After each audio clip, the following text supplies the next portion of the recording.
Hello दोस्तों, नमस्कार। Once again welcome. मेरे इस पेज में आपका मैं स्वागत करता हूं जिसका नाम है मेंटर्स अड्डा। दोस्तों, जैसा कि एचटीएमएल क्लास चल रहा था, एचटीएमएल के क्लास में आज हम सीखेंगे लिंक्स बनाना या एंकर टैब। ये क्या होता है मैं इसको एक्सप्लेन करता हूं। जैसे मान लीजिए मैं अपनी एक वेबसाइट खोलता हूं। जैसे मेरी एक वेबसाइट है eurobitshop.com।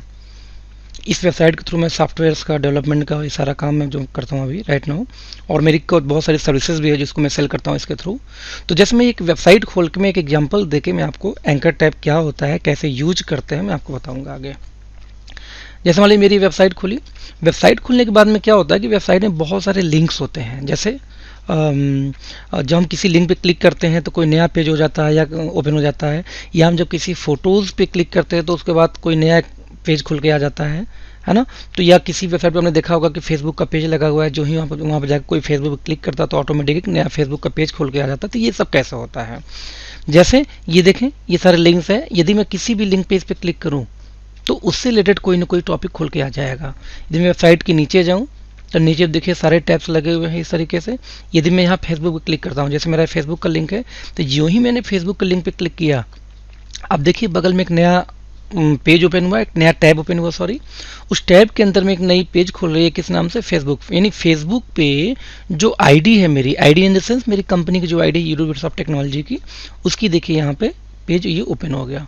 तो ठीक इसी प्रकार से यदि मैं देखूं तो जैसे मान लीजिए यहाँ पे ये ढेर सारे मेनूज होते हैं राइट।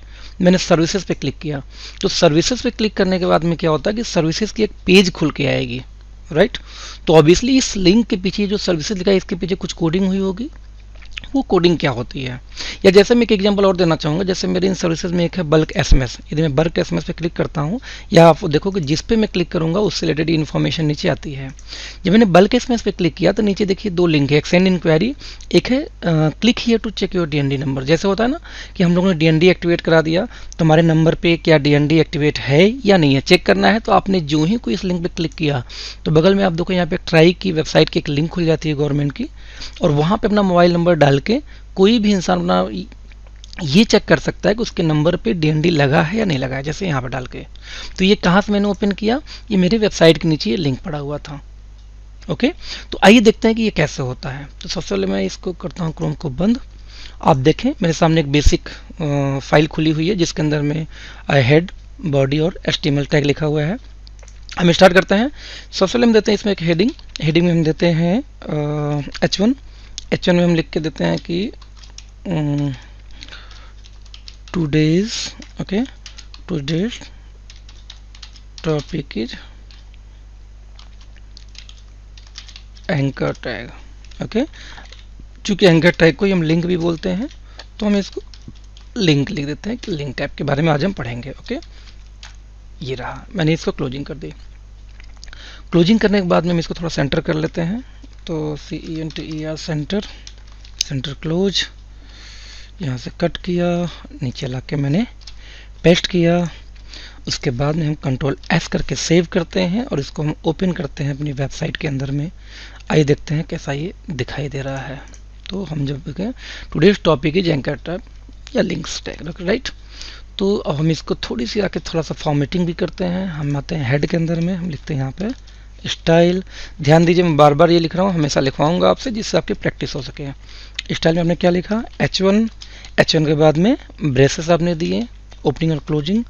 आपने उसके अंदर में क्लोज टैग लिखने स्टार्ट किए, उसके वैल्यू देने स्टार्ट किए। मैंने कहा इसका फॉन्ट फैमिली, फॉन्ट फैमिली आपको दो ताहोमा राइट। फिर मैंने फिर मैंने सेमीकोलन दिया, सॉरी। सेमीकोलन के बाद मैंने लिखता हूँ यहाँ पे इसका फॉन्ट साइज आप दे दो 30 पिक्सल, 30 पिक्सल कर दिया। साथ में मैंने यहाँ पे सॉरी तो अगेन सेमीकोलन, फिर मैंने दिया कि इसका कलर COLOR, कलर आप इसका कर दो TEL, टील। Enter, Ctrl+S। मैं इसको रिफ्रेश करता हूँ विंडो में जाके, सॉरी विंडो में देखिए ये हमारा लिंक हो गया राइट। हम इसको एक काम और करते हैं, बैकग्राउंड। अब ध्यान दीजिएगा जो टैक्स में लिख रहा हूँ ये सबके लिए सेम अप्लाई होता है, तो आप इसको ध्यान दीजिए। बैकग्राउंड कलर यदि चेंज करनी है तो बैकग्राउंड लिख के मैंने दिया कि जो सेंटर टैग, सॉरी जो H1 का जो बैकग्राउंड है उसको आप कर दो मान लो गोल्ड राइट। ये गोल्ड कलर की एक बैकग्राउंड हो गई। ये हो गया। सिल्वर करते हैं, अच्छा लग रहा है। ओके, तो हमने यहाँ पे किया सिल्वर, अगेन सेमीकोलन, लुक, ये हो गया हमारा कंप्लीट हेडिंग। दोस्तों जी बताऊं कि जब भी हम कुछ लिखते हैं तो टोटल लेफ्ट से लेकर राइट तक का पूरा एरिया वो टैग या वो लाइन कवर कर लेती है, ये वो सिंटैक्स। इसको कैसे हम छोटा करेंगे और एक पर्टिकुलर एरिया के अंदर देना चाहें तो कैसे देंगे, इसको हम आगे बढ़ेंगे। अभी एक इन्फॉर्मेशन के मैंने से आपको इतना बता दिया। अब हम आते हैं, मान लीजिए मैं इस पे लिखता हूँ कि इसके नीचे मैं देता हूँ कि क्लिक हियर, लाइक मैं चलिए एक पेज टैग लेता हूँ सिर्फ पी। मैंने एक पैराग्राफ लिया, पैराग्राफ के अंदर मैं क्या लिखता हूँ, click here to open yes mentors Adda, right. मैंने यहाँ क्या दिया कि इस पर क्लिक करने के बाद में मेंटर्स अड्डा खुल जाए, ऐसा होगा। कंट्रोल आर, हमने रिफ्रेश मारा, क्लिक किया, हो रहा है? नहीं हो रहा है। क्यों नहीं हो रहा है? क्योंकि सिंपल एक पैराग्राफ है। अब यदि मान लीजिए मुझे इसको लिंक में कन्वर्ट करना है, तो जहाँ पे जिस भी चीज़ को लिंक में कन्वर्ट करना है उसके ठीक पहले हम एक और नया टैग लिखते हैं जिसको हम बोलते हैं anchor tag. Again HTML command less than, हमने लिखा ए इज फॉर एंकर टैग, इसको हमने क्लोज किया और क्लोज करने के बाद में इसकी जो यानी ओपनिंग यहाँ हुई और क्लोजिंग हम जाके कर रहे हैं यहाँ पे, राइट। तो ये जो बीच के इन दोनों के बीच में जो चीज़ आएगा उसको ऑटोमेटिक HTML के लैंग्वेज में ब्राउजर उसको लिंक मानेगा। ओके दोस्तों, तो इसके बीच में ये पैराग्राफ है, पैराग्राफ के पहले और लास्ट में मैंने एंकर टैब दिया। अब एंकर टैब की कुछ वैल्यू होती है कि भाई खुलेगा तो क्या खुलेगा, जिसको हम बोलते हैं HRE, href मतलब हाइपर रेफरेंस, यानी रेफरेंस साइड क्या होगी। तो अगेन वही मैंने क्या किया था, आप ध्यान दो, इक्वल टू डबल कोट के अंदर में क्या लिखना है यहाँ पे, उस वेबसाइट का नाम जिसको आप ओपन करना चाहते हैं। तो उसको हम कैसे लिखेंगे, सबसे पहले HTTP, जैसे वेबसाइट, सॉरी आई थिंक मेरा इंसर्ट चालू है, यस। जैसे हम वेबसाइट लिखते समय क्या लिखते हैं, HTTP double colon forward slash, उसके बाद हमने दे दिया मेंटर्स अड्डा, सॉरी अड्डा.com, राइट। तो मैंने लिखा मेंटर्स अड्डा.com। इसको चलिए मैं इसको सेव करता हूँ, साथ में इसको क्लोज करता हूँ। यहाँ क्लोजिंग टैग नहीं था, ए यहाँ से स्टार्ट हो रहा है, ए यहाँ क्लोज हो रहा है, इधर पैराग्राफ स्टार्ट, फिर ए की क्लोजिंग टैग यहाँ पे, राइट। कंट्रोल S से मैंने इसको सेव किया, ब्राउजर को रिफ्रेश किया और आप यहाँ पे देखिए जो ही एक लिंक में कन्वर्ट हुआ, यहाँ पे एक लिंक गया तो लिंक में कन्वर्ट होते ही ऑटोमेटिक यहाँ पे ब्राउजर, देखिए ब्राउजर में क्या हुआ, इसको थोड़ा विंडो में छोटा करता हूँ, इसमें पढ़ने में ईजी रहे, राइट। देखिए तो यहाँ ब्राउजर में क्या हुआ, ऑटोमेटिक यहाँ पे जो click here to open mentors एक अंडरलाइन हो गया और एक लिंक की तरह दिखने लगा। जैसे जो ही मैं इसके ऊपर क्लिक करूंगा, अब देखिए क्या होता है, मैंने यहाँ क्लिक किया, क्लिक करते ही इसी विंडो में क्या खुलने लगा, आप देखिए मेरी वेबसाइट यानी mentorsadda.com ओपन होना शुरू हो गया, ये खुल के ओपन होके आ गया। ऐसा क्यों, हम इसको बैक करते हैं, अगेन वहाँ पे आ गए, ये इसी विंडो में क्यों खुल गया, क्योंकि बाय डिफ़ॉल्ट इसकी वैल्यू वही होती है। अब हम इसको यदि दूसरे विंडो में दूसरे टैब में खोलना है तो यहाँ हम आते हैं, हम यहाँ करते हैं टारगेट, एक अगला टैग होता है जो एट्रीब्यूट होता है, जो ए का है यानी एंकर टाइप का एट्रीब्यूट। यहाँ देखिए यहाँ पे 4 ऑप्शन है, ब्लैंक, पेरेंट, सेल्फ, टॉप। आप तीनों का जनरली यूज नहीं आता, बाय डिफ़ॉल्ट सेम विंडो होती है, आप यहाँ पे ब्लैंक कर दीजिए, means target blank. Control S से मैंने सेव किया, फिर रिफ्रेश किया। अब हम इस पर क्लिक करते हैं, आप यहाँ पे देखिए, यहाँ पे अभी विंडो, इस विंडो में हमें है ना, इस टैब के अंदर यहाँ पे क्लिक करते हैं, बगल में एक नया टैब खुल गया और वहाँ पे वेबसाइट आ गई, हमारी पेज यहाँ पे है। और यदि हम टारगेट ब्लैंक हमने नहीं दिया तो ऐसे कंडीशन में आपके सेम पेज में ही ओपन हो जाता है। कभी कभी ऐसा होता है कि हमें लिख तो देना होता है, यानी हम सिंटेक्स तो बना देते हैं, लेकिन हम चाहते हैं क्लिक करने के बाद कुछ खुले नहीं। तो ऐसे कंडीशन में आपको क्या करना है कि यहाँ पे ये जो वेबसाइट का नाम है इसको इरेज करिए और यहाँ पे हैश लगा दीजिए। यदि आप हैश लगा देते हैं तो इसका मतलब ये होता है कि आपका लिंक तो रहा, कंट्रोल S मैंने सेव किया, रिफ्रेश किया, और यदि मैं इस पर करता हूँ तो आप देखो ब्लैंक खुल रहा है क्योंकि यहाँ पे टारगेट ब्लैंक लिखा हुआ है। ओके, टारगेट ब्लैंक में इसको भी इरेज कर देता हूँ, यस। कंट्रोल S मैंने सेव किया, टारगेट ब्लैंक किया, अब देखो यहाँ पे कुछ नहीं ओपन होगा। क्यों? क्योंकि लिंक तो है, लेकिन इस लिंक के सामने यहाँ पे हैश मीन्स कि कुछ भी ओपन नहीं करना है इसको अभी।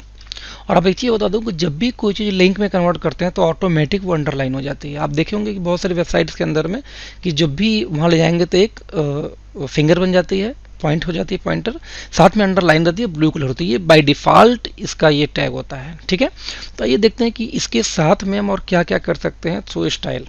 ठीक है, तो हम आते हैं, इसको हम जहाँ पेज 1 क्लोज हो रहा है इसके साथ हम क्या करते हैं, सबसे पहली चीज़ हम क्या कर सकते हैं कि हम लिखते हैं यहाँ पे ए मीन्स एंकर टैग। इसके अंदर में क्या करना है, ओपनिंग क्लोजिंग, जितने भी एंकर टैग हो सबसे पहले क्या करना है कि उसका TEXT टेक्स्ट डेकोरेशन है ना, टेक्स्ट डेकोरेशन यानी कि जो अपने आप बाय डिफ़ॉल्ट ये वैल्यू आ रही है नहीं होनी चाहिए, इसका टेक्स्ट डेकोरेशन नन यानी NONE।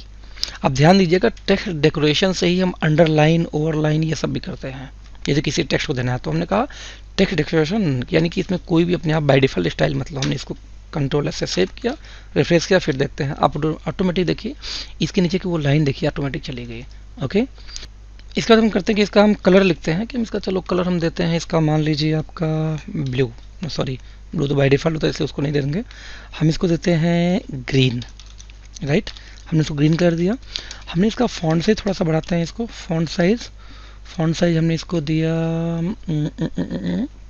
लाइक मान लो आप 18 पिक्सल। राइट, 18 पिक्सल दे दिया। और इसके बाद हम कंट्रोल से हम अगेन सेव करते हैं, रिफ्रेश करते हैं। अब देखिए थोड़ा सा बड़ा हो गया, कलर ग्रीन हो गया। तो हमने ये देखा। इसके बाद और क्या कर सकते हैं, हम एंकर टैग के साथ क्या कर सकते हैं कि आप ध्यान देते होंगे कि जब किसी वेबसाइट पे आप जाते हैं तो कोई ना कोई एक इफेक्ट वहाँ पे चलना शुरू हो जाता है।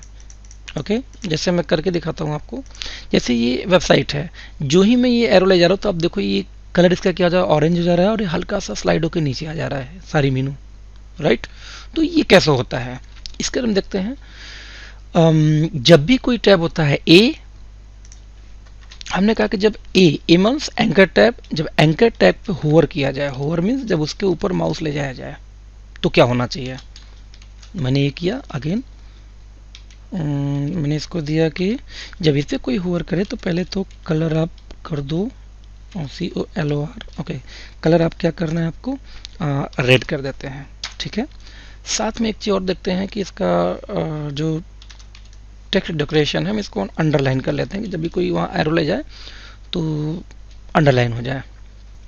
ओके, हमने कलर दिया रेड। रेड के बाद हम यहाँ पे देते हैं टेक्स्ट डेकोरेशन, हम कहते हैं किस तरह अंडरलाइन। राइट, कि अंडरलाइन कि जब भी कोई इस पर होवर करे तो ये अंडरलाइन भी हो जाना चाहिए। और इसके बाद हम इसको सेव करते हैं, सेव करके हम ब्राउज़र में चेक करते हैं। ये रहा, आप देखो यहाँ पे जो ही मैं माउस ले गया या कलर क्या हो गया रेड, और नीचे क्या हो गया अंडरलाइन।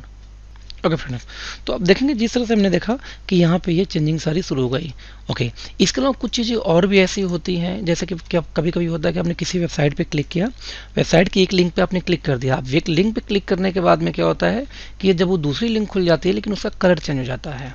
ठीक है, तो इसको हम क्या बोलते हैं कि जब कोई भी ए लिंक, ठीक है, ए लिंक पे जब भी कोई विजिट कर ले, VIS ओके ITET, जब कोई विजिट कर ले यानी कि एक बार लिंक पे क्लिक कर दे उस लिंक का या उस लाइन का कलर चेंज हो जाए या कुछ भी हो जाए व्हाटएवर। जैसे मैं देता हूँ कि यदि कोई एक बार वहाँ पे आ जाए तो उसका कलर आप कर दो, मान लीजिए कि मेरे पास 4 मीनू है, मैं भी करके दिखाता हूँ। तो आप इसका कलर कर दो सिल्वर कर दो आप इसका कलर। ठीक है, कंट्रोल S सेव करता हूँ। साथ में ये जो लाइन है ना ये लिंक वाली, इसको मैं 2-3 बार और पेस्ट कर देता हूँ। Control C, control V1, control V2, control V3। Right, इसको मैं 1 सॉरी इसको मैं लिखता हूँ 2, इसको मैं लिखता हूँ 3 और इसको मैं लिखता हूँ 4। तो इसको मैं कंट्रोल S से मैंने सेव किया और मैं अगेन अपने लिंक पे आके रिफ्रेश करते हैं, 3 लाइन आ गया। आप देखिए यहाँ बाय डिफ़ॉल्ट सारे के सारे क्या हो गए यहाँ पे विजिटेड, क्योंकि मैं एक बार हम इस पे विजिट कर चुके हैं। अब मान लीजिए मुझे इमेज के ऊपर कोई लिंक लगाना तो हम क्या करेंगे, वंस अगेन वही हम सेम करेंगे। हमने एक एंकर टैब लिया नया, साथ में हमने कहा href की हाइपर रेफरेंस, लिंक हमने क्या दिया HTTP, ठीक है, / हमने दिया यूरोबिट soft.com।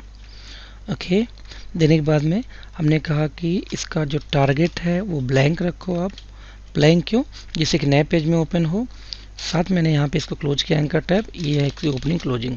ठीक है, अब इसके बीच में हमने क्या करना कि इमेज टैग, तो हम इसके बीच में अब लिखते हैं IMG image tag. Source SRC, source क्या है? हमने कहा कि सोर्स में आप रख दो blur.jpg, जो मेरी फाइल का नाम हमने लास्ट टाइम यूज किया था। और इसके बाद मैंने इसको आल्ट वैल्यू दी इसकी कि यदि फ़ोटो बाई चांस ना मिले तो ये यहाँ पे लिख के आ जाए अखिलेश पिक, राइट, माई फ़ोटो। अब मैं इसको इमेज को क्लोज करता हूँ, ये मैंने क्लोज कर दिया। यहाँ पे एक है, अब कंट्रोल S से मैंने इसको सेव किया और हम रिफ्रेश करते हैं। सॉरी, फ़ोटो थोड़ा बड़ा है इसलिए इसको पहले छोटा करते हैं। तो यहाँ पे हम CSS लिखते हैं सीधे कि जो भी IMG हो, ओके, इसकी जो बैकग्राउंड हो, सॉरी इसकी जो विड्थ हो, इस विड्थ को आप कर दो 200 पिक्सल सिर्फ। जैसा मैंने आपको बताया था कि यदि आप एक चीज़ को सेट कर सकते हैं तो दूसरा ऑटोमेटिक हो जाती है उसी अनुपात में। आप देखिए मेरे यहाँ फ़ोटो आ गया और इस फोटो पे देखिए एक लिंक बना। जो ही मैं फ़ोटो पे एक कर्सर ले जा रहा हूँ तो ये फिंगर में बन जा रहा है। क्यों? क्योंकि ये ऑलरेडी एक लिंक है। जो ही मैं इस पर क्लिक करूँगा, अब ये देखो बगल मेरी वेबसाइट eurobitsoft.com खुल के आ गई। क्यों खुल के आ गई? क्योंकि ऑलरेडी मैंने यहाँ पे इस फोटो को ही लिंक बना दिया है। ओके, तो फ्रेंड्स मुझे लगता है कि आज का ये वीडियो इतना प्रॉपर है आपके लिए। तो एक बार इसको प्रैक्टिस करें। कल हम फिरेंगे नए वीडियो के साथ में आएंगे जिसमें लिस्ट बनाना और मेनू बनाना सीखेंगे कल। ओके दोस्तों, और मैं एक चीज़ बता दूं, आप लोग क्लियर कर दूं कि मेरे अभी एक दोस्त ने मुझे, किसी ने कमेंट किया मेरे यूट्यूब के चैनल पे कि सर जैसे एग्जांपल दे के बताते हैं वेबसाइट का, थोड़ा उस तरीके से बताइए ना। दोस्तों मैं एक चीज़ बना दूं, जब एक मूर्ति बनाई जाती है ना तो उसका हाथ पहले हाथ बनता है, उसका पाँव बनता है, उसकी धड़ बनती है, मतलब कंप्लीट जब बनती है पहले उसको डिजाइन किया था, उसके बाद में लोग जोड़ देते हैं बाद में।